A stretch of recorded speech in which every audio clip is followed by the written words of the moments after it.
30 dias. Nós fizemos uma viagem agora faz uns 30 dias para lá. E lá está o Matheus e a Jennifer, um casal de missionários que estão cuidando lá da igreja, né?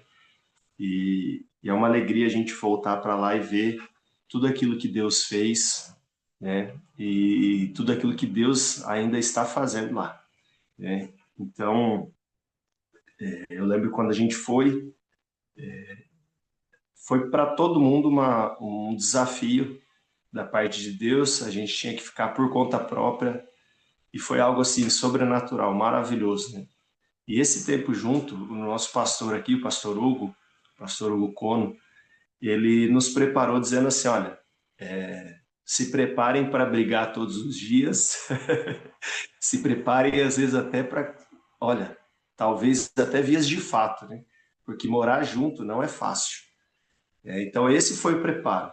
Ele sempre preparou a gente, não como a gente ia orar pelas pessoas, evangelizar, ele nos preparou para um tempo da gente, da equipe, ficar junto numa casa, morando junto, pessoas que se conheciam, mas que não tinham tanta intimidade, né? E hoje eu quero falar um pouco sobre isso, né? Sobre intimidade. É algo que tem martelado bastante meu coração. Da outra vez que eu estive aqui, eu falei dos discípulos no caminho de Emaús, em que eles, depois que Jesus entra na casa, depois deles convidarem Jesus, né, lá em Lucas 24, quando eles convidam Jesus para entrar, e Jesus então agradece pelo alimento, é que os olhos deles são abertos e o coração deles volta a queimar, né? Então foi naquele tempo de mesa, naquele tempo de intimidade. E isso tem martelado bastante meu coração, sobre a intimidade. Eu ouvi alguém esses dias dizendo assim, olha, a gente trabalha às vezes 8 horas do lado de uma pessoa, às vezes 10 horas do lado de uma pessoa, todos os dias da semana, durante longos anos, mas a gente talvez não tem intimidade com a pessoa. A gente trabalha junto, no mesmo lugar, por tantas horas, mas isso não quer dizer que a gente tenha intimidade. Eu ouvi uma pessoa brincar que tinha deixado a bicicleta dela dentro da garagem por muitos anos, esperando que a bicicleta virasse uma moto, e não virou. E essa pessoa disse assim, olha, você pode estar na igreja por muitos anos, isso não faz de você um cristão. O que faz de você um cristão não é estar dentro da igreja, mas é abrir o seu coração para que Jesus trabalhe na sua vida e trabalhe através da sua vida. Então, intimidade não está ligado ao tempo que a gente passa junto com alguém. Intimidade vai muito mais e muito mais profundo do que isso. Fato é que esse rapaz falou sobre a gente trabalhar com uma pessoa por 8, 10, 12 horas e a gente não tem intimidade, eu fiquei pensando muito sobre isso, porque muitas vezes a gente não tem intimidade com essa pessoa. Por exemplo, a Thaís está longe, né? Já tem alguns anos, o Douglas, né?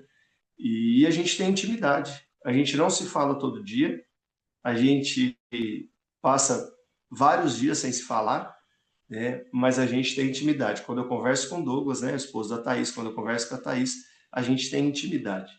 E eu quero falar sobre isso, porque é, é interessante a gente imaginar dessa forma. Não sei se vocês acreditam que sim, né?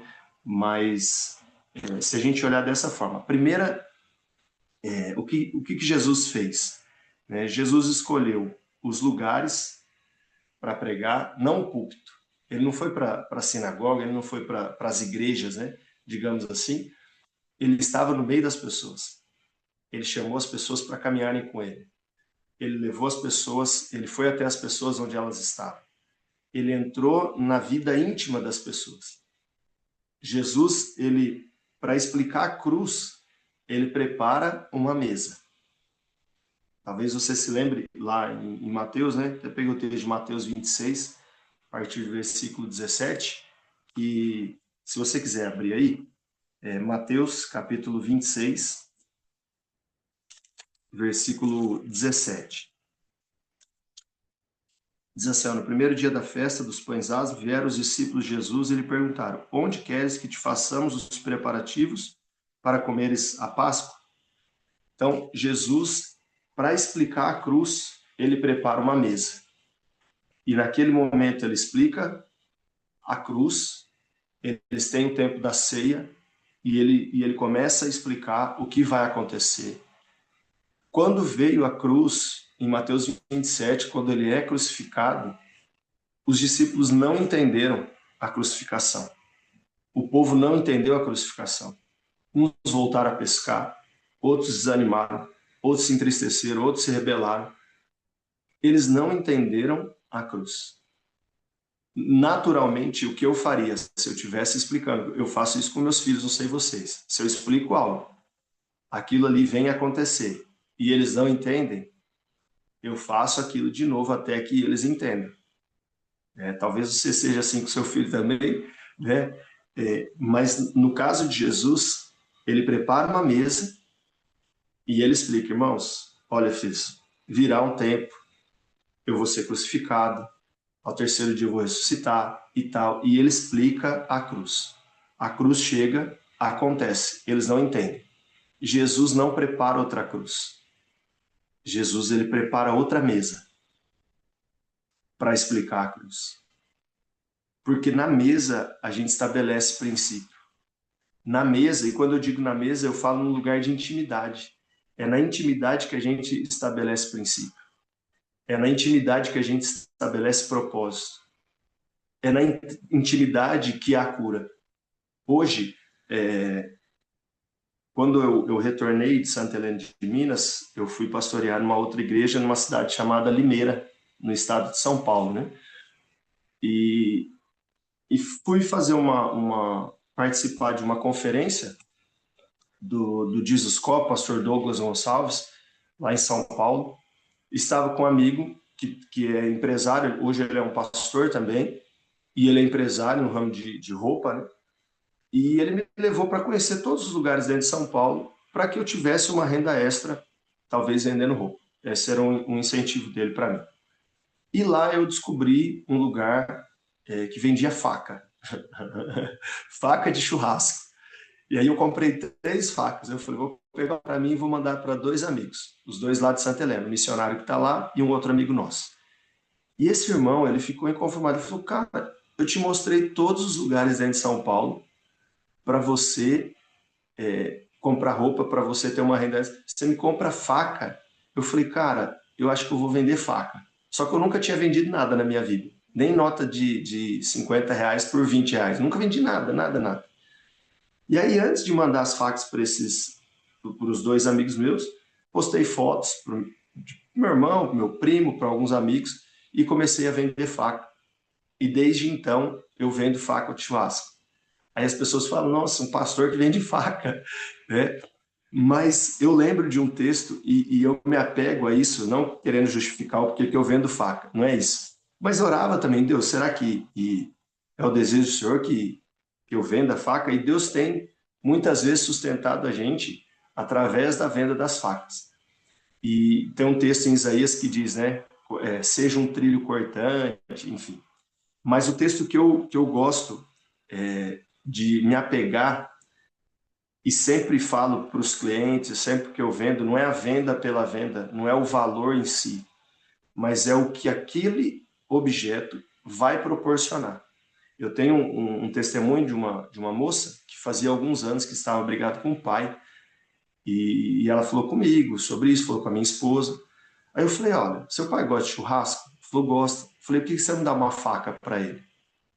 Dá uma faca de presente, vai ser aniversário dele, você dá uma faca e prepara o churrasco. Fala, ó, vamos estrear a faca. Eu falei, Deus vai fazer um milagre lá. Ah, será? E ela ficou meio assim, e ela aceitou a ideia e deu. E ela veio testemunhar para a gente. Ela falou assim, que quando ela deu o presente para ele, que ele viu, eles fizeram esse churrasco, ela falou que ele ficou muito quebrantado. Ele chorou, eles pediram perdão e eles se reconciliaram ali. Então, o objeto em si, a pessoa ganha uma faca ou compra uma faca de churrasco, ela quer usar. Com quem que ela vai usar? Com amigos, parentes, familiares. E esses momentos de comunhão geram lembranças para a vida toda. Por quê? Porque a gente traz para a mesa quem é próximo. Você não traz para a mesa um desconhecido. Você traz pessoas próximas para a mesa. E isso traz um momento de comunhão, muitas vezes de cura, como foi o caso dela, né, de perdão, né, de transformação, de salvação, por causa da intimidade. E uma passagem que eu gosto muito, eu entendo como um churrasco. Você pode fazer a sua interpretação bíblica, né? Mas quando Pedro foi pescar e Jesus aparece ali na beira da praia, a Bíblia fala o seguinte, que quando os discípulos avistaram Jesus na praia, eles viram ali brasas, em cima pão e peixe. Eu pergunto para você, como que você faz churrasco? O que você usa para fazer um churrasco? Carvão, brasa. E aí você põe em cima o que você quer, né? Pode ser picanha, um contrafilé bem gostoso, uma fraldinha, pode ser um lombo, uma carne de porco, pode ser... tem gente que gosta do pão de alho, tem gente que coloca abacaxi com canela e açúcar, linguiça, enfim. Quando os discípulos avistam Jesus na beira da praia, Jesus, para mim, preparou um churrasco. Só que o churrasco de Jesus era top porque era com peixe, né? Pão e peixe, mas era um churrasco. E o que acontece nesse churrasco? Não sei se você já leu a Bíblia nessa passagem, mas Jesus fala para Pedro, Pedro, você me ama? Pedro, você me ama? Por 3 vezes Jesus fala, Pedro é curado nas suas emoções, Pedro é restaurado pelo Senhor e Pedro volta a trabalhar, vou dizer essa palavra, né, para o Senhor. Pedro volta a viver uma vida de intimidade com Cristo. Então, assim, ó, aquele tempo de mesa, aquele tempo de intimidade, trouxe cura, restauração para a vida de Pedro. Tem algo que é muito poderoso que acontece na mesa. E a gente precisa se atentar a isso. Quando eu vi ter um pastor aqui no Brasil, pastor Paulo Borges Júnior, um pastor muito centrado, e ele fala muito sobre isso, sobre o tempo de mesa. Talvez vocês queiram até anotar, o nome é Paulo Borges Júnior, né? Ele já é um senhor, e ele fala muito sobre isso, e eu, assim, cada vez mais tenho visto sobre o poder que há na intimidade, né? Então, esse tempo de mesa, ele é extremamente poderoso. Quando eu ouvi isso, Jesus preparou uma mesa para explicar a cruz. A cruz aconteceu. Ele não prepara outra cruz. Ele prepara outra mesa. Muitas vezes a gente está dando murro em ponta de faca, tentando explicar coisas que a mesa vai permitir a gente ensinar. É na mesa que a gente estabelece princípios, se tratando da nossa casa, da nossa família. Tem um texto que, para as mulheres, que diz, mulher, se o seu marido não teme ao Senhor, pelo seu procedimento, pelo seu procedimento, ele vai ter um encontro com Cristo. Pelo seu procedimento, ele vai ver a mesa. Aí eu quero ler com você, se você puder abrir, o Salmo 128, que fala sobre o temor a Deus e a felicidade no lar. E ele diz, bem-aventurado aquele que teme ao Senhor e anda nos seus caminhos.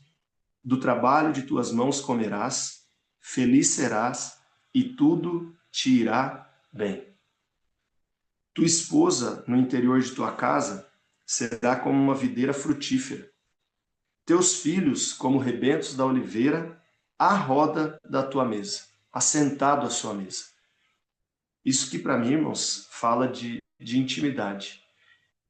Versículo 4. Eis como será abençoado o homem que teme ao Senhor. O Senhor te abençoe desde Sião, para que veja a prosperidade de Jerusalém durante os dias de tua vida, veja os filhos de teus filhos, paz sobre Israel. Esse salmo é um dos que eu mais gosto, né? Por conta dessa intimidade da mesa. Há um poder na mesa. Na mesa, a gente olha olho no olho. Na mesa, você percebe se a pessoa que está do seu lado ela está bem, ela está mal, ela está preocupada, ela está alegre. Não tem como a gente se esconder os nossos sentimentos, as nossas emoções, assentado à mesa. Ou você está alegre, ou você está triste, e isso fica nítido para quem está com você na mesa. Então, se a gente se atentar para o poder que há na intimidade, e isso isso está ligado em todas as áreas. Pode ser na sua intimidade com Jesus, na sua intimidade familiar, na sua intimidade com amigos. Quando Jesus volta, né, Jesus prepara a mesa, Jesus é crucificado e Jesus retorna. Jesus não retorna para a sinagoga. Jesus retorna para casa. Jesus prepara outra mesa. Jesus prepara um outro tempo de intimidade. E o que ele nos ordena? Qual é a grande comissão? Vá, faça discípulos de todas as nações. Vocês estão fora do Brasil. Vocês estão hoje em outras nações. Vocês hoje estão, como que eu posso dizer? Muito mais perto, talvez, de cumprir de fato isso, quando Jesus fala, façam discípulos de todas as nações, batizando em nome do Pai, do Filho e do Espírito Santo, e ensinando a guardar tudo que eu vos tenho ordenado. A gente não faz discípulo de longe, a gente faz discípulo andando perto. Por isso que o nosso pastor, quando a gente foi para missões, esses 3 meses, ele nos preparou, a gente brinca aqui, para o pior, para a gente sair no tapa, para a equipe mesmo brigar, de sair no soco. Essa era a conversa, essa era a preocupação dele, porque falou, é gente diferente morando dentro da mesma casa. Uma hora vai ter problema. Ele falou, eu não estou preocupado com o que vocês vão fazer lá, estou preocupado com vocês morando junto. E essa foi a preparação dele. Por quê? Mas aquilo ali trouxe tanta intimidade para a gente, trouxe tanta intimidade, por quê? Por causa da mesa. Porque a gente não faz discípulo de longe, a gente faz discípulo de perto. Quando Jesus volta, ele diz, olha, vão e façam discípulos. Muitos de nós, inclusive eu já tive esse desejo e ainda não descartei essa possibilidade de um dia ir para fora do país. Minha esposa é descendente de japonês, a gente tem facilidade de ir para o Japão, talvez, seria o lugar que acho que a gente teria mais facilidade para ir, por conta de descendência, de familiares, enfim. E todos nós, muitas vezes, a maioria, a gente sai para ter uma condição de vida melhor, para ter um retorno financeiro melhor, e isso tudo é válido, é natural, é louvável, não tem nada de errado nisso. Só que a gente só não pode se esquecer da coisa mais importante, que é a grande comissão. Vá e faça discípulos às nações.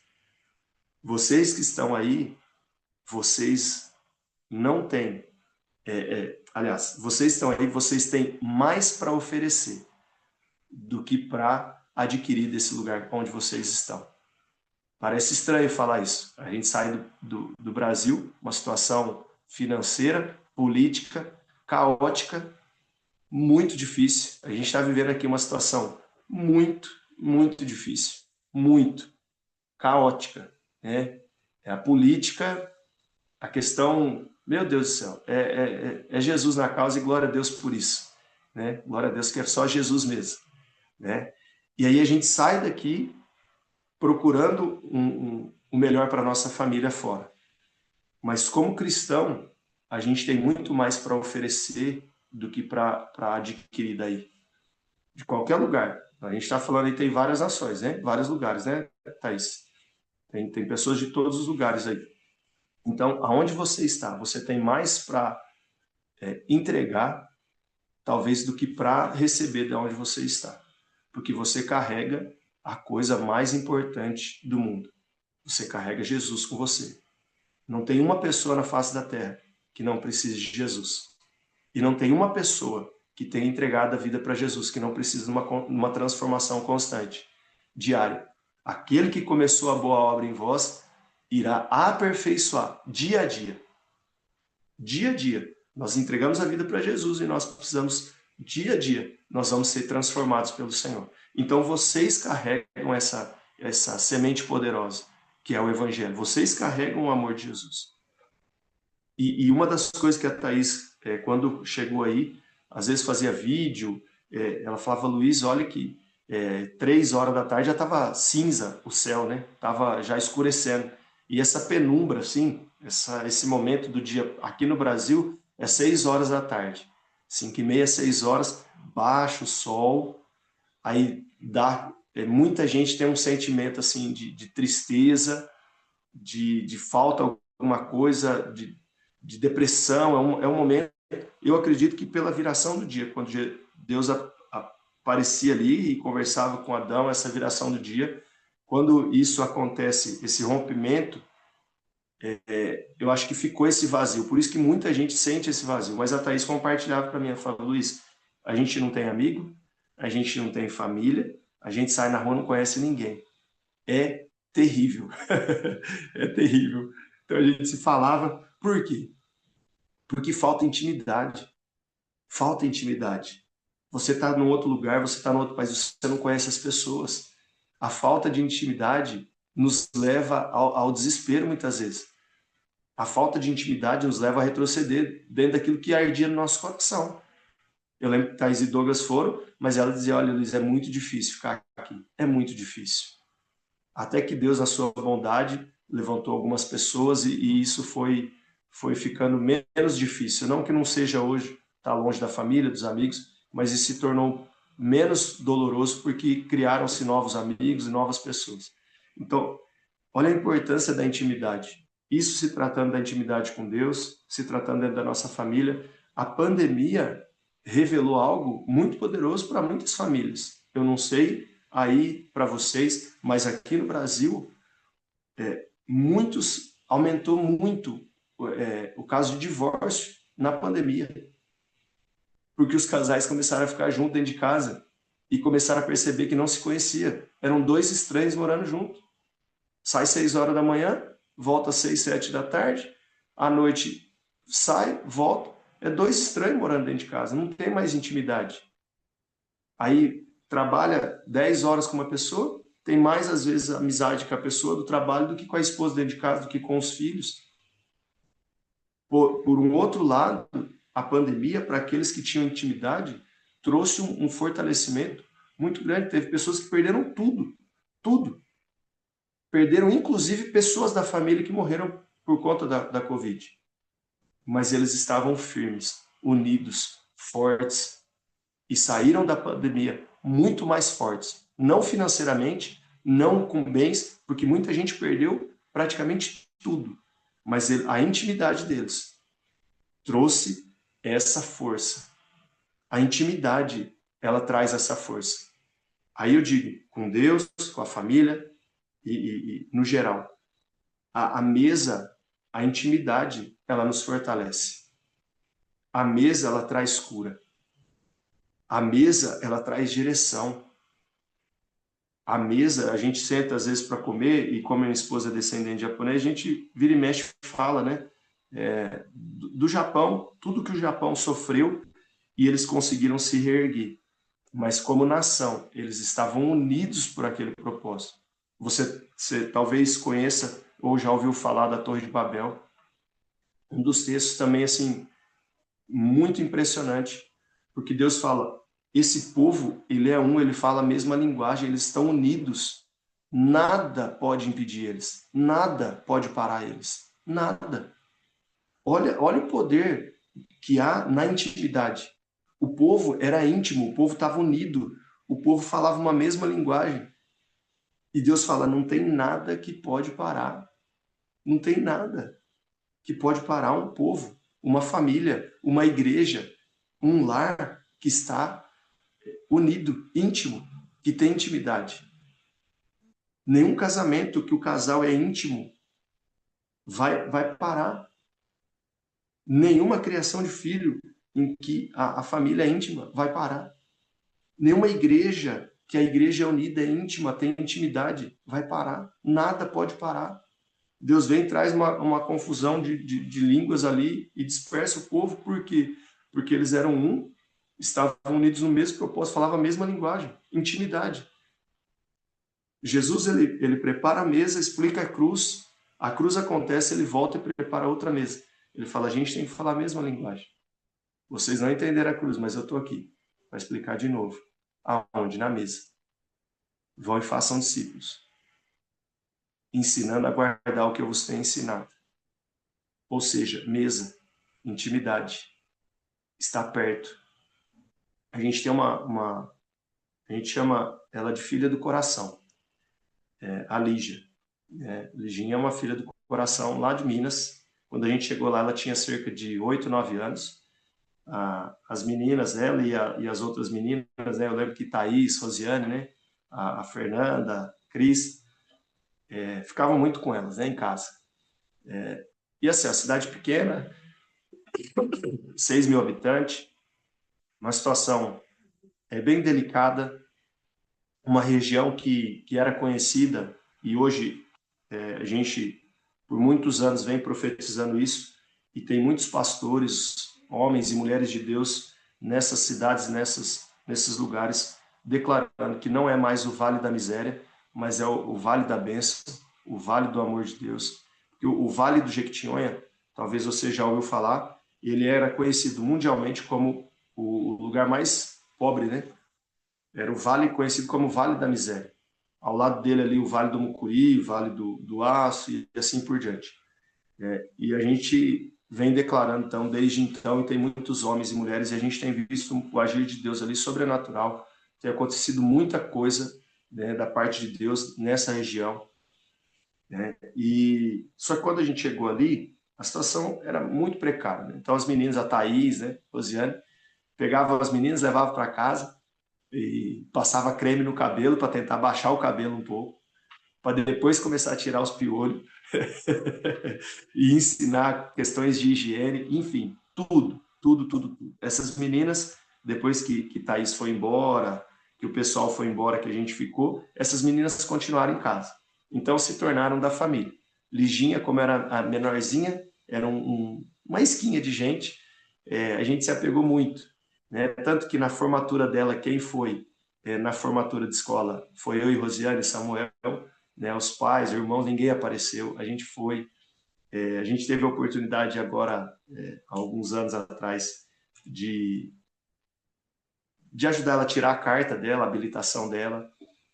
E meu filho faz aniversário dia 25 de abril, era para ele ter nascido dia 27. O médico não ia estar de plantão, como era cesárea, antecipou para o dia 25.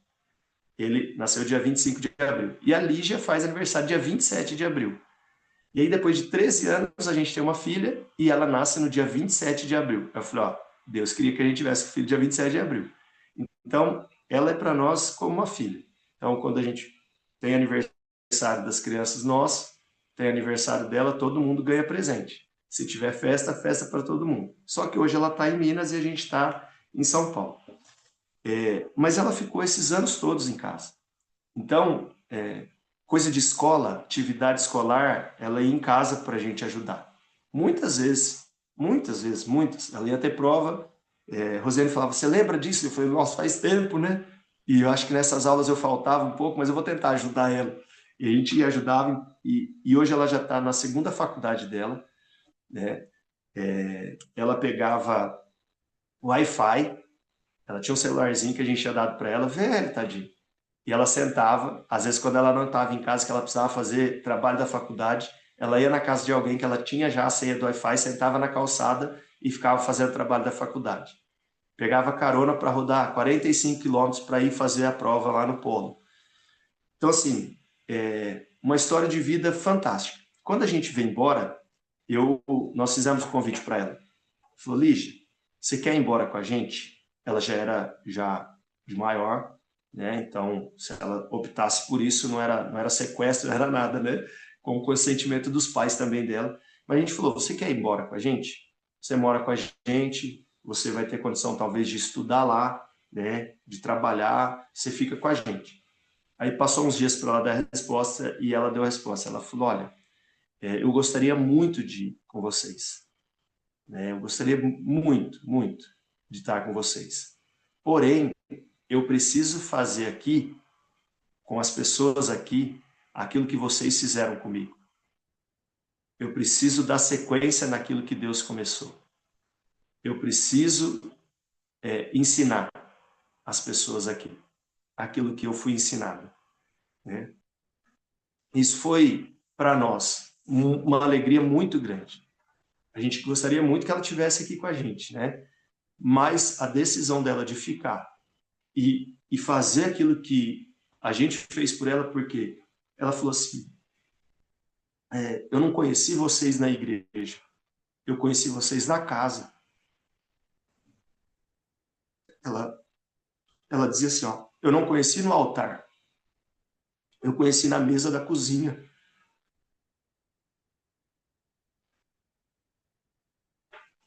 Desculpa. Eu conheci na mesa da cozinha, né? Ensinando lições da escola, problemas de trabalho dela. Ela teve um problema no trabalho um dia, um cara ele estava usando a autoridade dele para envergonhar, humilhar ela, né? E eu não gostei, eu estava lá e eu fui lá falar com ele. Eu falei, olha, ela talvez não tenha o pai dela presente, o pai dela é vivo, tudo, mas eu falei, ele não está presente. Eu falei, só que ela não está sozinha. Eu falei, ela tem uma família. E ela tem uma pessoa que cuida dela, que sou eu. Então, assim, ela não está sozinha. Você não pode fazer com ela achando que ela está sozinha. Porque. Então, eu tomei as dores, porque para mim é como filha, né? E aí ela falou: eu conheci vocês na intimidade da casa. Não conhecia da igreja. Ela falou: e eu preciso fazer isso com as pessoas também. Transferir aquilo que eu recebi na casa de vocês. Ela falou: eu nunca tinha vivido nada igual. Então vocês me ensinaram no dia a dia o que é ter uma vida com Jesus. E eu preciso fazer isso. E hoje, na igreja lá, eles têm um grupo caseiro, alguns lugares chama de célula, né? Lá chama de célula. A célula dela é a maior célula que tem, né? Elas multiplicam assim. Por quê? Porque ela aprendeu na mesa, na intimidade. Não por nós, né? Não era a gente, né? Não por nós, mas apesar de nós. O Senhor trouxe algo tremendo na vida dela. E ela está transmitindo isso. E é isso que Jesus fala. Ide e façam discípulos. Aonde? Na intimidade. É na intimidade que a gente vai fazer discípulo. É na intimidade que a gente vai ganhar o coração dos nossos filhos. Aqueles que talvez se desviaram, que se perderam. É na intimidade que a gente vai reconciliar o nosso cônjuge, ou o marido, ou a esposa com Jesus. Às vezes o marido, a esposa tem um tempo de difícil na vida. Passa uma dificuldade e acaba fugindo um pouco do propósito de Deus. Mas não é a crítica que vai resolver. Não é pegar no pé que vai resolver. É a intimidade. É a intimidade. Né? Os nossos filhos, às vezes, saem fora do caminho. Não é a crítica, é a intimidade. Às vezes a gente está tentando parar. A gente está querendo desistir. A gente está querendo desanimar. É a intimidade que vai nos fortalecer. É a intimidade com a palavra, é a intimidade com Cristo, é a intimidade com os irmãos da igreja. É a intimidade. Porque é na intimidade que a gente olha olho no olho. É na intimidade que a gente que a gente realmente é quem a gente é. É na intimidade. A gente não consegue esconder. Então isso é com Deus. Na sua intimidade com Deus. Seja transparente, né? Seja vulnerável. A intimidade traz vulnerabilidade. Então, seja vulnerável com Deus. Seja vulnerável na sua família. Não leva tudo a ferro e fogo. Quando eu me converti, para mim era tudo 880, sabe? Aí um pastor nosso aqui da igreja, pastor auxiliar, pastor Beto, ele dizia assim para mim: não seja demasiadamente justo. Tem um texto que fala sobre isso. Ele fala: não seja demasiadamente justo. Não é tudo ferro e fogo. E eu aprendi muito com ele sobre isso. E tenho aprendido ainda, né? Então, na sua família, não seja tudo ferro e fogo. Eu não estou dizendo para você dar legalidade para o pecado, não é nada disso, para você ser liberal. Não é isso. Estou dizendo sobre a vulnerabilidade da gente ser íntimo, da gente mostrar para as pessoas que estão próximos a nós que a gente se preocupa com elas, de verdade, não com o que elas podem oferecer. Você só é quem você é se você oferecer alguma coisa. Não, não foi isso que Jesus falou. Numa outra oportunidade, se eu tiver, eu quero compartilhar sobre Barnabé, sabe? Eu ia até falar hoje sobre Barnabé, mas essa questão da mesa estava muito mais forte, eu entendi que era isso que eu tinha que compartilhar. Mas eu quero falar sobre Barnabé, sobre a intimidade de Barnabé, a vulnerabilidade dele, tendo ido atrás de Paulo. É muito forte isso. Ele vai para a igreja de Antioquia, a igreja está bem, ele deixa a igreja e vai atrás de Paulo. É impressionante isso daí. É intimidade. Aí eles ensinam durante 1 ano na igreja e depois disso que começam as viagens missionárias. Então, aonde começa? Na intimidade, na mesa. Amém? É basicamente isso, Thaís. Aos irmãos que estão presentes, a intimidade. Jesus preparou a mesa para explicar a cruz. A cruz aconteceu, ele volta. E é tremendo isso, irmãos. É tremendo demais. É tremendo. Jesus quer ter tempo de intimidade com a gente, na mesa. Por isso que ele diz, entra no teu quarto, fecha a porta. É intimidade. É intimidade. Jesus volta e prepara outra mesa. É isso que ele quer, intimidade. Não é nada de outras coisas. Todas as outras coisas são secundárias. Todas as outras coisas são secundárias. A missionária que está lá em Minas, ela postou a frase de um livro que ela está lendo e ele diz assim: se você não está vivendo as promessas que constam na Bíblia, é porque talvez você não está cumprindo aquilo que a Bíblia fala. E uma das coisas que a Bíblia fala, a mais importante, é a intimidade. É a intimidade. Ninguém vê ao Pai senão por mim. Eu e o Pai somos um, que nós sejamos um também com Ele. Amém?